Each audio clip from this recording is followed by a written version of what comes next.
This is my high-tech Formula 1 inspired fuel pump, or better known as a fish tank pump. It looks like a Swedish penis enlarger. Welcome to this episode of Racing Dean, brought to you from Clay Pigeon, which is round 5 of the GX-UK Championships.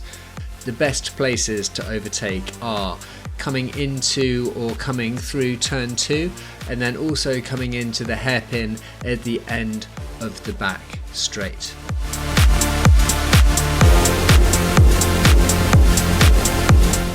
So I enjoyed 3 days at Clay Pigeon. On the Friday we're doing practice, and then more practice and racing on the Saturday, and then just racing on the Sunday. And I wanted to bring you this, which I guess is my best lap of the weekend. I did a thing where I bought new tyres, and these tyres have done a practice day at Ella Park, and then this is their second outing, so they are my freshest tyres. And the reason I got them is because my practice tyres were so spent that I just wasn't getting a realistic comparison between my practice setup and my race setup. And now it's actually gone the other way. My practice setup is now superior to my race setup with these tyres, but you can see that I've put in a really solid lap there behind Matt Roberts.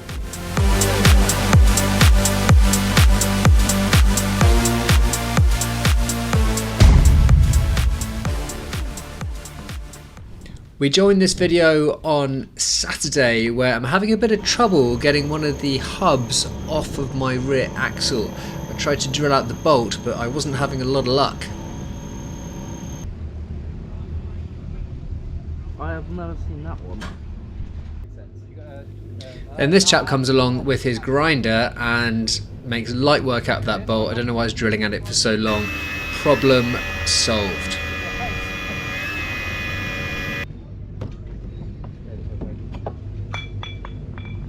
So it's round 5 of the GX Championship, and we're at Clay Pigeon, and it's like a tornado has swept through the pits. My awning is down there, it's broken.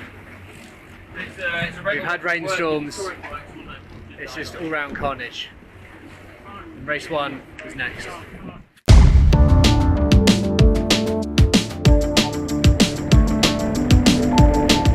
So Saturday was a long day indeed, with plenty of testing, loads of kart modifications and repairs, and we join ourselves in the first of my heats, and I'm starting behind Jacob Sharrock.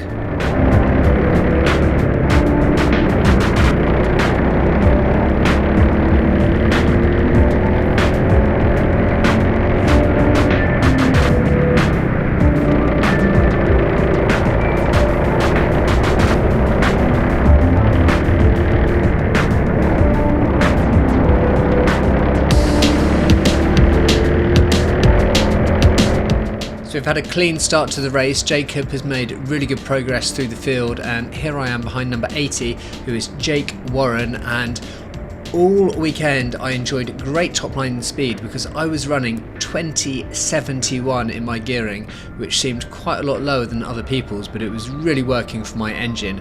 As you can see that I've made up that place there, and now we're behind number 32, who is Steve Gross.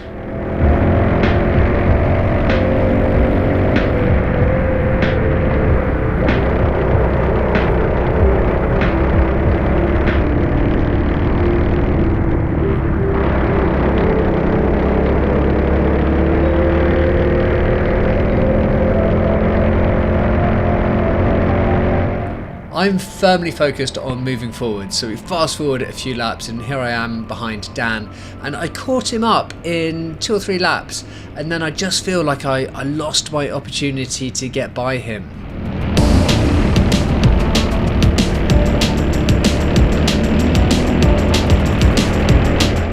And I'm still behind, always getting a bit connected, but then always just falling back a little bit more than I'd like, and I was going a bit wide through that hairpin at the bottom on a few occasions. So just a few little mistakes that are just stopping me from just climbing forwards a little bit more in this race.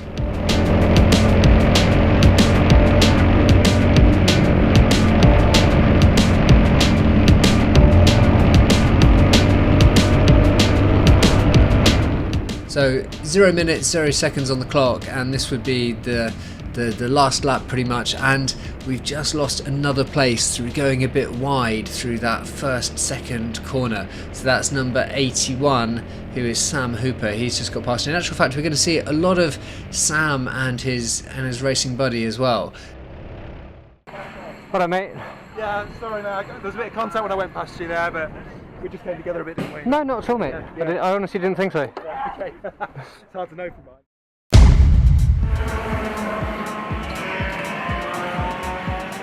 Thank you, mate. So heat 2, and we're starting in 3rd position behind Paul Handley. Paul said to me, I'm just going to give that guy a real big long look to the left, and there he is looking, bit of an intimidating stare, and I give him a pretty helpful run into the first corner, and then Paul really goes very cautiously through that corner. I do give him a bit of a nudge, and it gives the opportunity for Russell Endine to get through. So now I've gone from 3rd, I thought I was going to be in 2nd place, but now I'm actually down into 4th because Tyler, who started in 2nd, has managed to hold on around the outside, and now he's in 3rd place.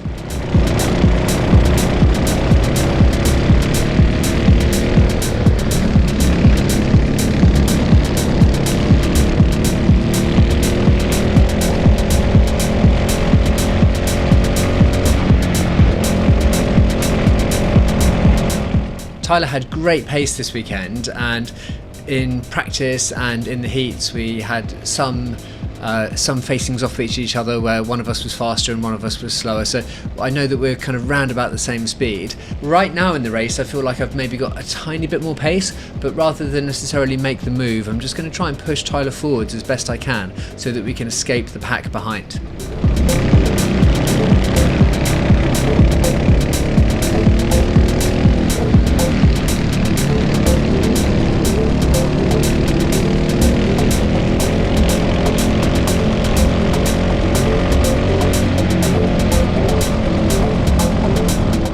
So I've moved it on a few laps and we're still in 4th place behind Tyler. Now I've made a few mistakes and he's gotten away a little bit, and then up the inside is Matt Roberts, and he's been pushed by number 57, who's Adam Holloway. So both of these Team BPR have they're going to feature a lot in this video. In the video before we had Sam and now it's Adam, but they just managed to sneak through with a few laps to go.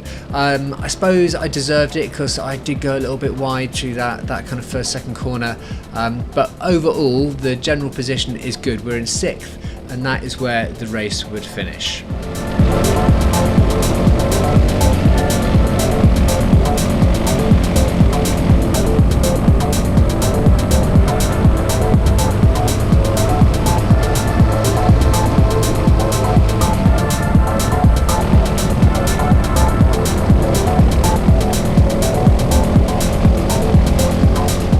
And I'm enjoying watching this back now because at the time I can remember feeling a little bit disheartened with this position. I think maybe I should have finished a little bit higher up in both heats 1 and 2, mainly due to just clumsy driving around a few different corners. But as I'm watching it back, I can still see Paul and Russell up front, so they've not really gotten away that much, which for me is, you know, I'm pretty heartened by this race performance because I definitely felt like I was in the mix.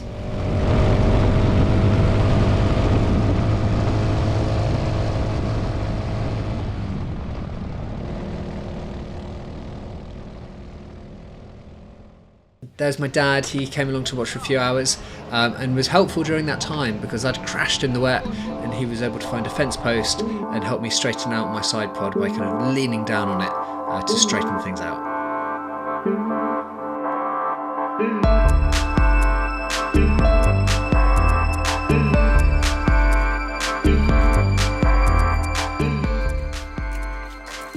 So something a little bit different today. This time at round 5 we had a mixture of some races on the Saturday and some races on the Sunday. So today's Sunday and I've only got one race left, which is the middle of the 3 heats and then a final.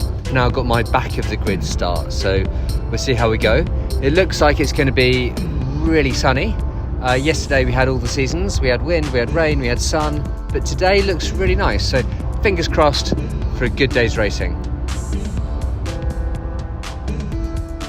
One word to describe yesterday.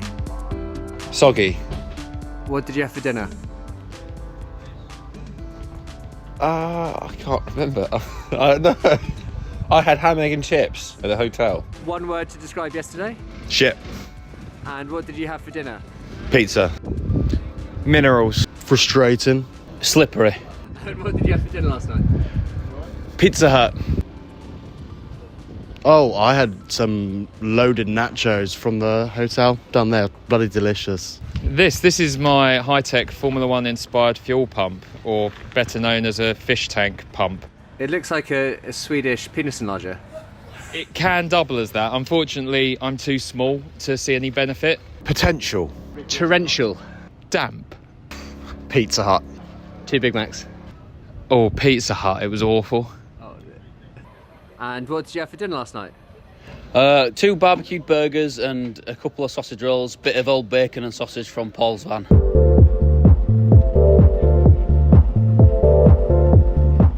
Right, this is the beginning of day 2 and we're about to go into my 3rd and final heat.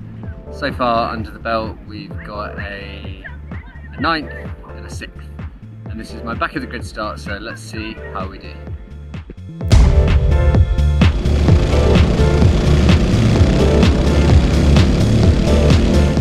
So a bit of a quiet start to Sunday. I've just got the one race and then the final. So we're there beside Army Phil on the right, and then I'm behind Harvey still. But there's a crash, and I have to go around the outside. Not in the greater scheme of things, not terrible, but a few people have lost places. I've lost some few places. It probably worked out round about the same, and now we've got a bit of work to do to move back through the pack.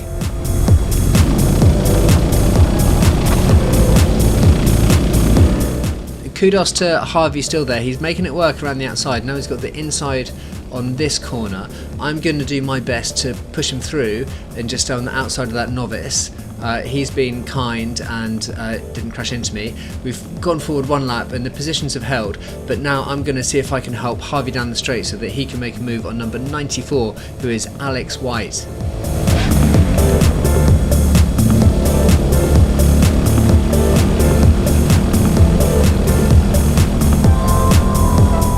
Very fair driving there from Alex. As we see, there's been a crash on the left, and it's Alex Van Gien and Ollie Smith. No idea what happened there, but they've gone off the track and they've started going slowly, so made up another 2 places through just a bit of good luck. But another weekend of mixed fortune for Alex Van Gien. He does seem to have great pace on the Saturdays and then just have bad luck on Sundays.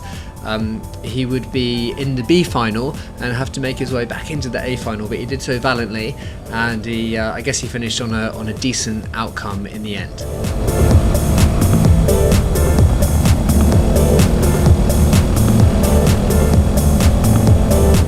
So here we are behind number 29, who is Aaron Pearson, another novice, and I'm just going to give him a bit of help, and then try for a move down the inside, managed to get that done on the braking, and then we've got number 50 on the left, and yeah, he's got the inside, but he just gets a bit squirrely through there, so I'm going to tuck in behind Tyler and see if I can just kind of drive through in the gap that Tyler's made.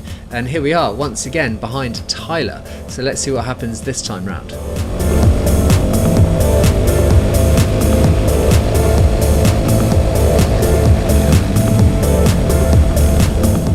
Tyler makes a mistake. He did the thing that I was doing so many times this weekend, which is just go a bit wide through that right-hander and lose the momentum. So I've managed to get through there, and now we're trying to close on the back of number, I think that's 97. I can't quite see from here.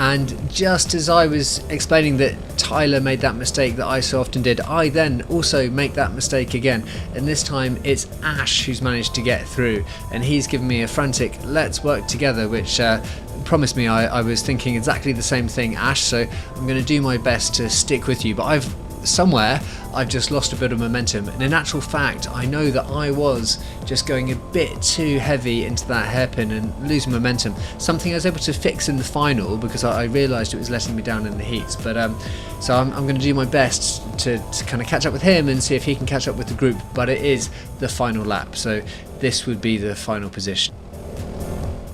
Well done. Were you in the crash at the beginning? I was having to try and work my way through. Yeah, I had to. Right at the back of the field. So we are in the A final. We're starting, I think, 17th on the grid, which is on the inside, and I'm right behind Paul Handley, who's been setting blistering lap times. So looking forward to hopefully giving him a hand through the first corner and moving forwards. See you there.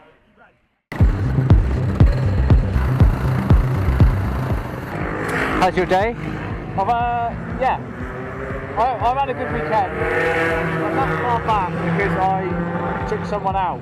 Oh no. I went with them. Oh. And I had a 0-point score. Good luck. You too. So here it is, it's the final, and once again I'm behind Paul Handley, which always makes me a little bit nervous because I'm friends with Paul, and you know I wouldn't want to cause an accident into turn one, so I'm just being as careful as I can to leave a bit of space in case someone hits me and I hit him. But it seems that we've gone cleanly through that first complex, and we're through the chicane cleanly as well. Someone's on the grass. It's number 55, who's Henry Out Williams. He's on the grass, and in retrospect I'd like to have gone a bit tighter here because I get hit from behind and I've gone wide. I've let through someone who's James Burgess, and then on the left we've still got 55, so I'm going to try and go around the outside here, but I know it's tricky and I've gone a bit wide, so I'm going to see if I can work with number 55 and get some moves done.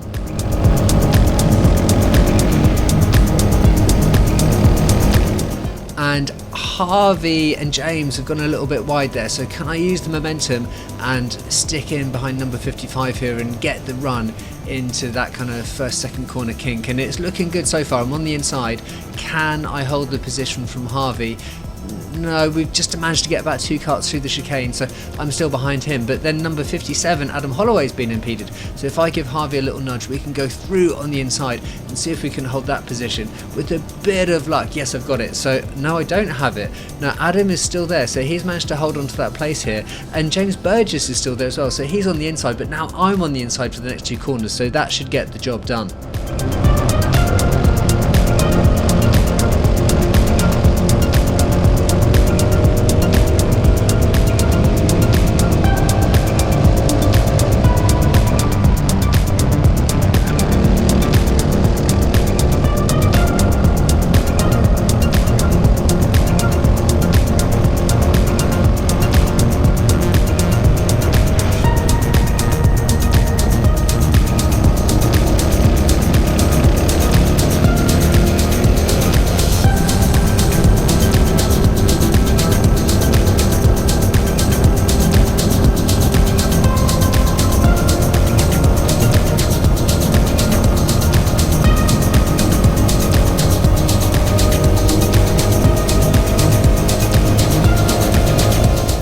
So I fast forwarded a lap just to bring myself back into the battle here with number 81, who's Sam Hooper, and his buddy 57, who's Adam Holloway, and we're in a bit of a melee here with Harvey still, so we're all kind of jousting around. Up front, positions are being swapped, but I'm fairly staying at the back of this little group.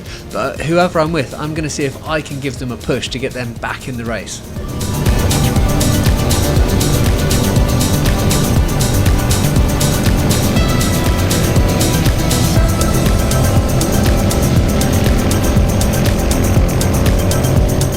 And this is where my gearing comes into its own. I know that through the 4,700 rev range, I'm pulling on my 71 tooth sprocket, and it's just giving me amazing top end speed, and it doesn't seem to be bothering my drive out the corners. And weirdly, this wasn't the case with my 72 or my 73 tooth sprocket. Just for some reason, the 71 was absolutely just working amazingly with my engine. So we're back on this little pack now, but you just caught a little glimpse of someone behind. So there's pressure coming from all angles, pressure to move forwards, but also pressure from behind. So more position changes up front. So Alex Horn, he's kind of like now right in front of me. 81's just got a little bit ahead, so I wonder if I can give Alex a bit of a nudge to see if he can make the move, and then with a bit of luck I'm going to help one of these guys make a move and then also do the move myself, but it's not really worked out that way so far. Maybe this time.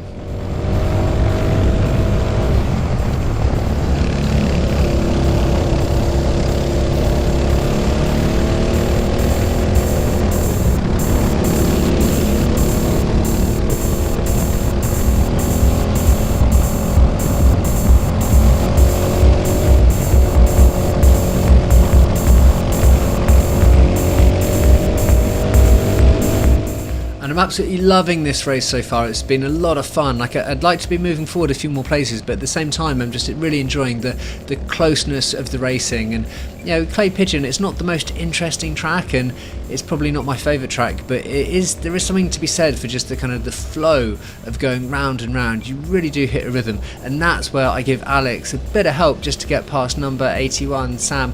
Sorry 81 Sam, 57 Adam, I can't sort of get a bit mixed up with your two numbers, and you two are wearing the same suits and you're changing a lot of positions, but you are very much in the front and centre of this video. And now it's going to be number 81 Sam Hooper. I'm going to try and give you a push to see if you can get back into the fight with Alex Horn.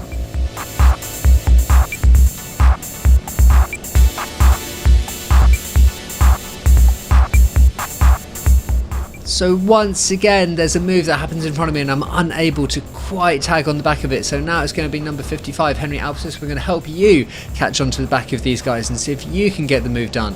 And I'm just permanently at the back of this little train, which honestly now is probably getting a tiny bit frustrating, and I see a bit of an opportunity to go on the inside, but now we're 3 karts wide through a bit of track where you really shouldn't be on the outside, and I'm still on the outside, but there's a kart on the inside, and this has created an opportunity for more karts to appear on my inside. So now I'm on the outside and I've firmly got a kart, James Burgess, on my inside. So what am I going to do through this corner?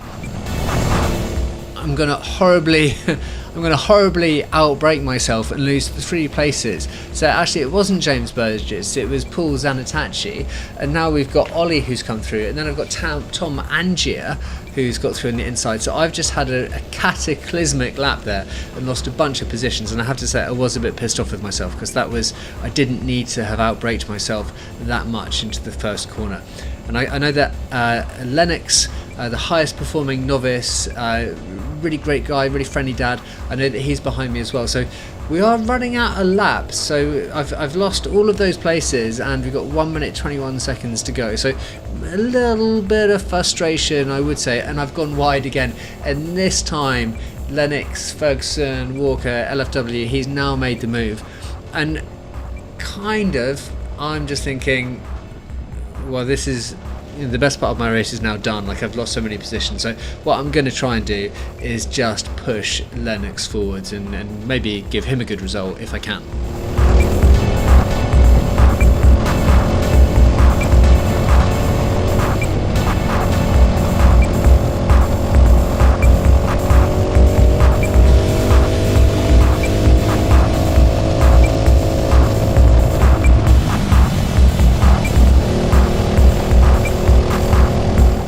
This is it, final lap, and it looks like things have calmed down, but then all of a sudden Alex Horn's pointing the wrong way. Don't know what happened there, but it looks like maybe 55 is involved, but we've made up 2 positions just through that bad luck. But I can tell you, as I saw that happen, I was like, Jesus Christ, like, Alex is facing the wrong way. This could be terrible, but luckily no one hit him. So phew, thank God for that. And now these guys are squabbling in fast in front, and I'm making up quick progress on the back. I managed to get myself on the back of Lennox, and I'm pushing, giving him my 71 tooth power, but he stays in position. And good to see Tom Angier as well doing well. He's probably actually a bit frustrated that he didn't do better. But I feel like I owe him one from last weekend, so I'm glad he finished above me on the road. Alex Horn looking upset there on the side of the road. Well done, mate. Good job. I tried to push over the line. Fair play on that move. Good job, mate. What happened to Alex Horn? He got spun round. I know, I saw that, but... So here ends another weekend of access karting. Finished 20th in the final, made a few silly mistakes, but in general just had a lot of fun doing that race. So good weekend, well spent, well done everyone, some really good results through the field, and we'll see you at the next one.